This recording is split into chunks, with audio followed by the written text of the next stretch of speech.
One very large corporation refers to the business case for social auditing and stakeholder consultation as part of a sustainable approach to business.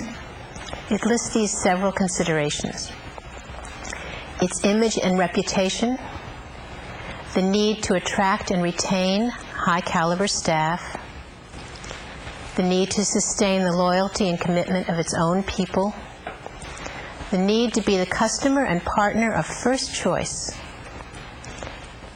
the opportunity to be a launch point for new business opportunities, the need to create wealth for stakeholders and society at large, and the company's need to secure a long-term license to operate. It feels it has learned from the precedents of safety and environment. It has learned the correlation of stock price and social responsibility in several ways. One is that ethical investment funds represent billions of dollars of potential investment capital. Ensuring quality is not about each of us defining our own nationalistic or sectoral desires, but we think about partnerships, helping each other, finding and sharing ways to move forward with our shared goals of doing better in the future, in the next millennium. Thus, the participants in the SA8000 system hope it will be a useful contribution to the worldwide efforts to improve people's lives. If in 10 years its take-up is comparable to that of ISO 9000 in the last 10 years, the workplaces of 1 million or more people could be SA8000 certified. As Dr. Malevski said, a world-class organization has values which are moral and compatible with universal values. It can share goals with other customers and other strategic partners. In the case of the consumer, shared values translate to brand loyalty and competitive advantage. Investment in human capital in a business's irreplaceable human assets is one of the themes of the new millennium. We are eager to work with you to learn how to measure and how to maximize the return on such investment.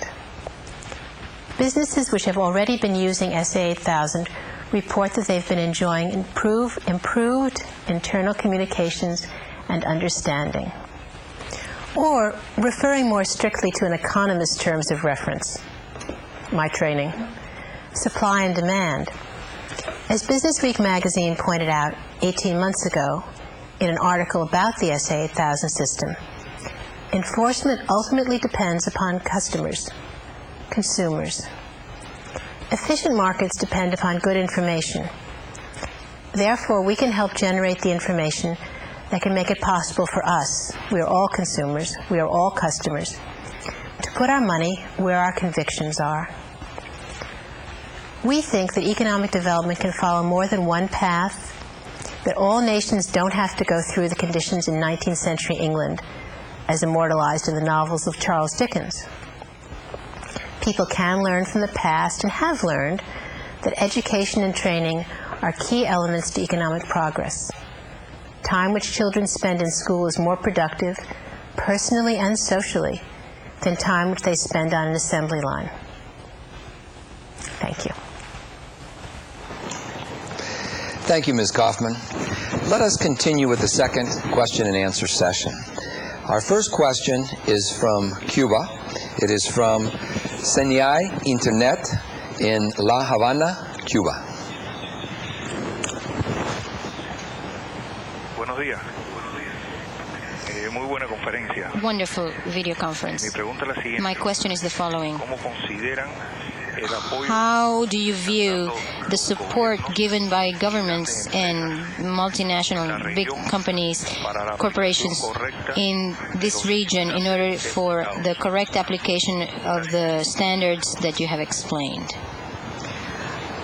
Well, we feel that there's, as I think, I hope I implied, that there's positive support from a number of large corporations. This is not a governmental activity. This is we are a private, non-profit organization, and the use of the standard is totally voluntary on both sides, on the sides of companies who ask their suppliers to use it and of suppliers who offer the confidence to their customers. So I think the government, we hope that to the extent that SA 8000 asks companies to comply with local laws and local regulations, and to the extent, of course, that it refers to international understandings and agreements, it is supportive of government's good efforts, but it is not directly connected with the government. Our next question is from Mexico. It is from La Universidad Autónoma de Chihuahua, in the city of Chihuahua, in the state of Chihuahua, in Mexico. Good morning. Can this system be applied, this certification system, be applied to government entities and educational institutions? If this is the case, how would this be applied and implemented? Well, that's a very good question. As you have probably understood from what I've said so far, the idea in the minds of the people who started this program and the ideas as we developed it have been with the thought that it would first, I guess, be used in industrial settings. And you are not the first person to ask how can it be extended to other types of organizations. So what we have done as these questions have been raised is we have tried to conduct pilot audits to test the usefulness and the usability of the standard in environments which were not necessarily the kind of facility which people were thinking of when we first worked on it. But thus, as I said, we have done agricultural pilot audits, and I know that the first organization in Latin America, which is in Brazil, to have been certified to SA 8000 is in fact not an industrial organization. Our next question is from Mexico. It is from El Instituto Tecnológico de Ocotlán, in the city of Ocotlán, in the state of Jalisco, Mexico. Buenos días. The question is the following. All the economic differences that are so great between the countries, how can you standardize on a global level the social conditions in the countries? How can that be done? Well, of course, you're right. Social conditions will never be identical from one country to another. But what we're talking about here, I think, is to try to give comfort, as I said, and information to customers that there certain minimum standards are being met in any place where goods they're purchasing are manufactured. This should not ever lead to homogeneity. But the values there are certain values, as President Rodriguez said, of education and human development, which we all share and would like to encourage. Again, we have a question from Mexico. This one from La Universidad La Salle in Pachuca, in the state of Hidalgo, in Mexico. Buenos días. If a company is aware of the importance of a certification program, but the revenues are very low, what should the company do if they cannot afford the certification program? What do you suggest? This is a question which often comes up, is whether or not this certification program and the ISO certification programs are useful for smaller and medium-sized enterprises. We think there's a number of ways in which they are. One way is a simplification, in fact. Some companies now are subject to being asked to follow several different codes of conduct by several different customers and to accommodate several different sets of auditors who come in to audit against those several different codes of conduct. So it would be less effort and simplify the requirements to companies if there's a single standard being used and a single auditing protocol. And I think then Professor Malevski might wish to comment on this also, because it does speak to competitiveness. Well, I am sure that we can find a way to do it tailor-made, and if the company is small, then we don't need a very elaborate system, and I am sure that we can do it, and we have to remember that we have to analyze it and see if the costs are greater than the benefits, or the benefits are greater than the costs. And I am sure that we'll find that it is beneficial, and the investment will be, for a small company, relatively small.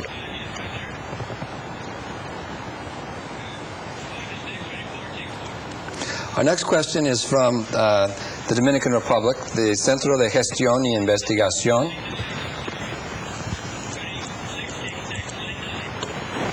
Buenos días. Solo a la señora Kohl.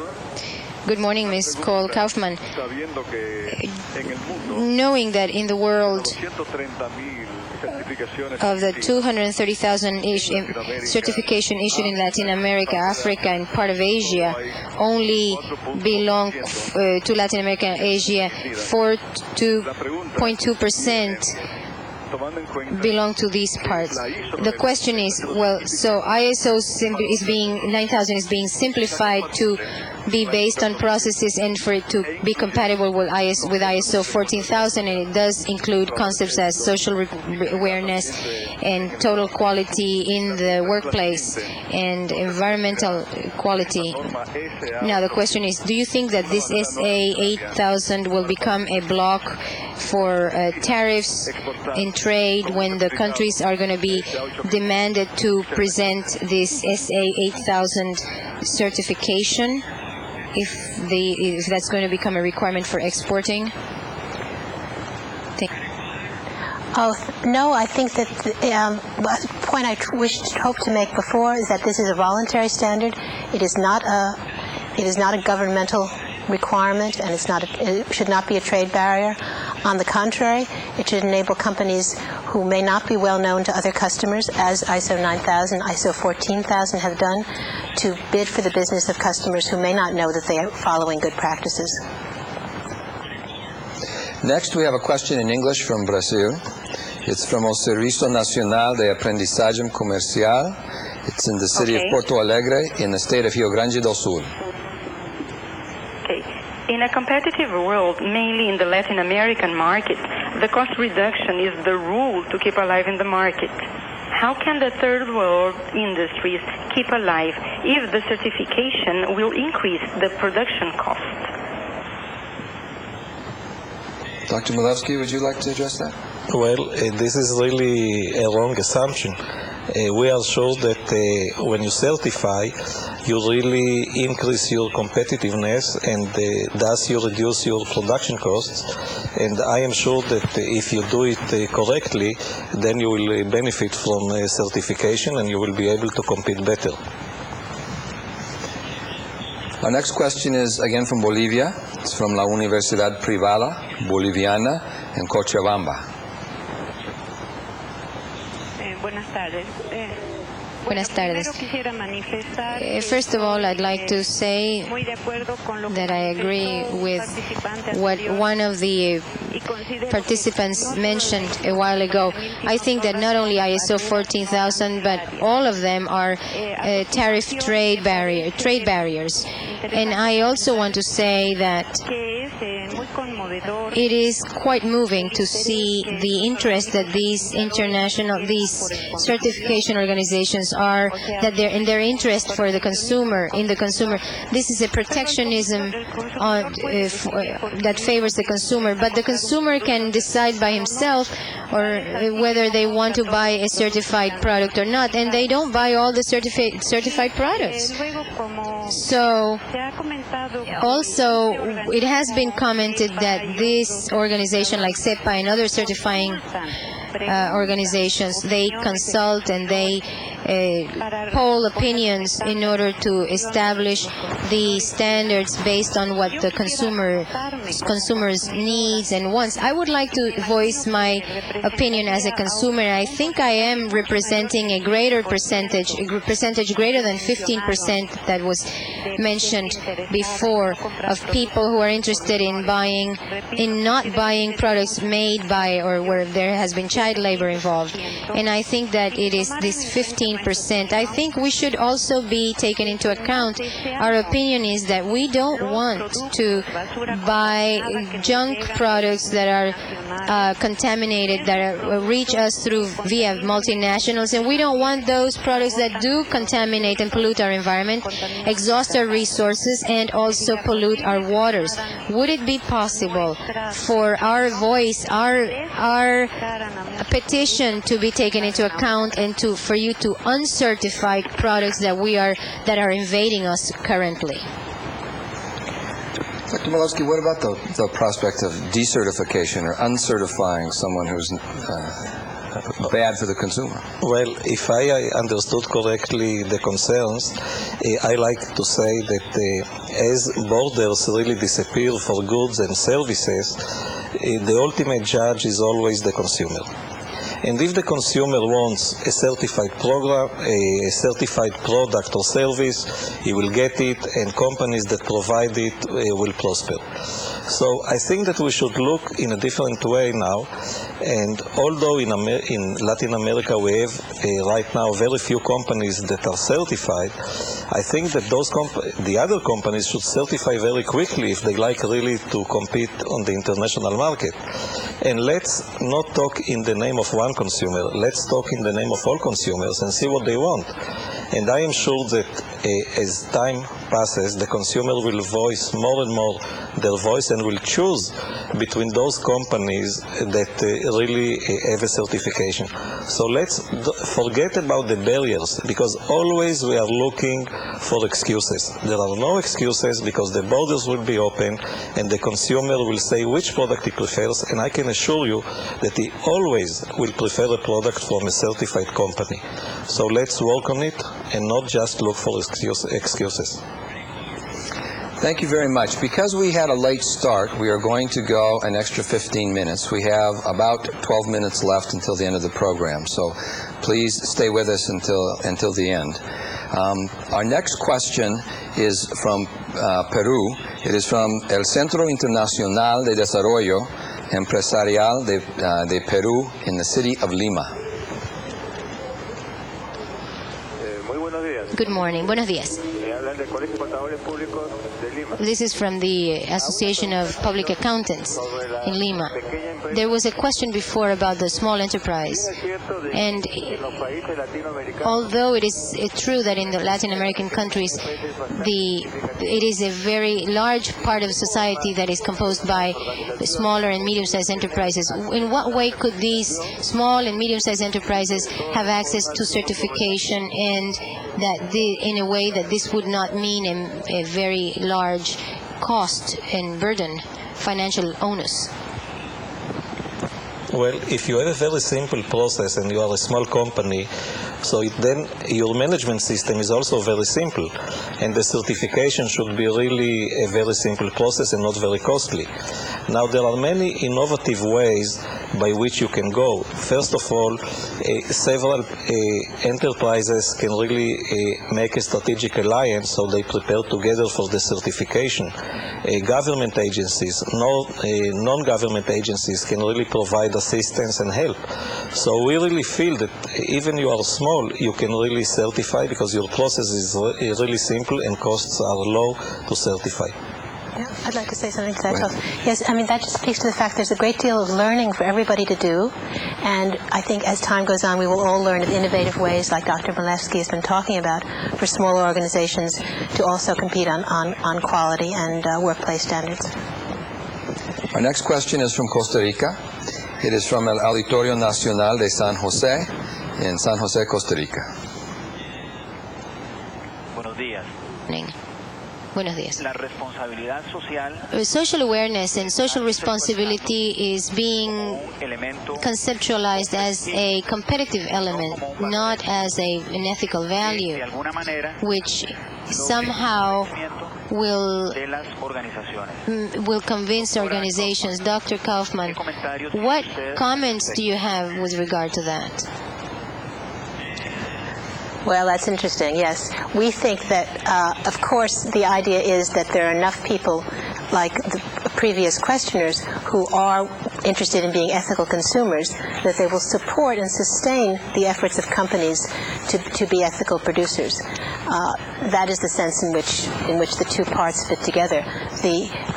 Those of us who wish to, as I used my daughter in my speech, those of us who wished, like my daughter, to purchase on an ethical basis need the information and the comfort and the information, the data from companies, and they need that information in a reliable way.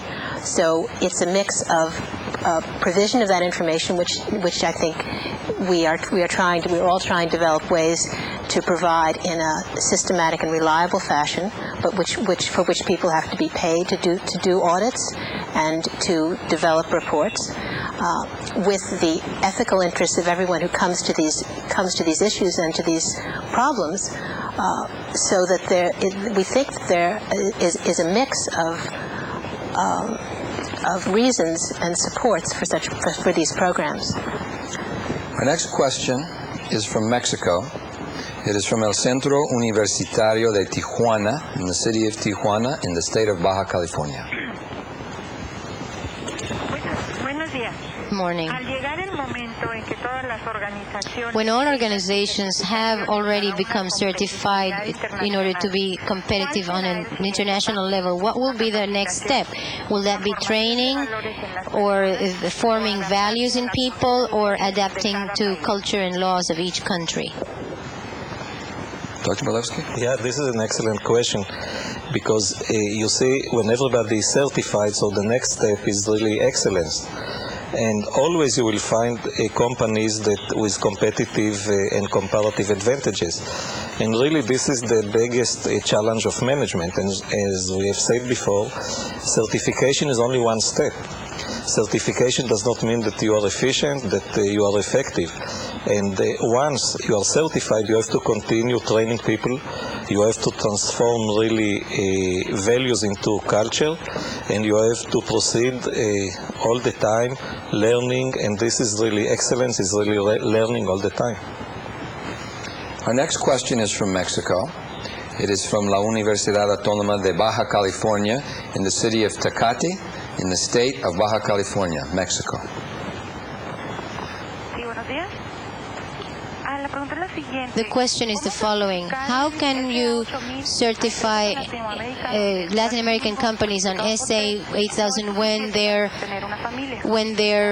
basic salary multiplied by 3 does not really suffice to support a family? Yes, try. Sorry? I proceed. What the certification companies are going to be looking at is whether a salary is enough to support half a family, and what we have said is that that is considered to be important. And also, I would like to present to you the importance of the interconnectedness of the various elements in the ethical standard, of the connection between pay being high enough for a family to live on and children not having to go to work, between pay for a standard work week being sufficient so that people will not have to work excessive overtime. So all these social and ethical issues really are very closely interconnected, and we seek to improve things across the board on that basis. If a facility is not paying, as you asked, if a facility is not paying an adequate wage, then it will not be able to be certified until it has raised the level of pay of the workers. Again, we have a question from Mexico. This time it's from La Comisión Federal de Electricidad, la Unidad Central de Capacitación y Desarrollo in Mexico City, Mexico. Today, the value of a company is determined more by the value that the staff and personnel represents rather than the human capital instead of the actual assets. But in these financial statements, you don't really have an item line that explains or quantifies this human capital. Where do you identify the social responsibility and the malignant processes that you have referred to? Well, you're the malignant one. Dr. Malevski, where do we put human capital on the balance sheet? Well, the human capital really showed the balance sheet. If you have human capital which is not motivated, and when many malignant processes are present, so then the balance sheet cannot look good for the long run. And the only way you can have a nice balance sheet is really with motivated human capital and with all malignant processes eradicated. And I should also like to add that a number of companies are starting to address this issue, and a number of companies are starting to issue social reports along with their financial reports to try to tell their stakeholders what their effects are, to evaluate their effects, and to hear from their stakeholders how they evaluate the company's effects on the community. This is a growing movement, primarily, I think, in Canada and Great Britain. Another question from Mexico, this time from el Instituto Politécnico Nacional de Educación Continua in Mexico City, in Mexico. National Polytechnico, and we are sending you our greetings and our acknowledgement and thanks for your program. We have two questions. Here in Mexico, what companies have been interested in certifying themselves on this SA 8000 program, and why is this certification not synonymous with success? Why is it not a synonym for success? Well, the first part of your question is very. I'm glad to hear someone interested in very specifics. Unfortunately, as the accreditation agency, we do not have the identities of companies which have applied for certification until they are successful. So I can't give you those names yet, but I would say we will all keep watching our website, and as we hear of companies that have been certified to SA 8000 in Mexico, they will be posted. So that's the first answer. Again, success is we've discussed the fact that everything you and I buy has a number of parts to it, a number of components. We're buying, as I say, color and pattern, and we're also buying some assurances about the workplace. And we think that we as customers have an interest in that, and we will presumably reward companies which provide us, as Dr. Malevski said, with the qualities we're looking for. Thank you. I think this will be our last question. It's from Mexico. It's from El Colegio de Bachilleres, Estado de Sinaloa, in Guamuchil, Sinaloa. Hola, adelante. SEPA and SA 8000 as international standards of social awareness and responsibility. What factors do you take in order to measure the educational institutions, and what do you recommend, an external or an internal audit within the institution, the educational institutions? What do you recommend? Well, as far as internal audits go, most organizations will have done and will be expected to have done, and I think in the management system, in the management systems section of SA 8000 are expected to have done internal audits, and it would be and to provide evidence of those internal audits to the certification auditors. That's one of the things they will be looking for, and I assume that Dr. Malevski would agree that the internal audit is a major part of any of these processes. Yes, it is, but it is not enough, because one cannot really see and appreciate all the shortcomings, and always after an internal audit, an external audit is necessary. Thank you for your excellent questions, but we have run out of time. Thank you again, Dr. Malevski, Ms. Kaufman. We hope that you have enjoyed participating in this video conference. The International Training Center will continue transmitting programs on topics crucial to improving our productivity and global competitiveness. We invite you to participate in our April 15, 1999 program entitled Generation N, Its Influence and Markets.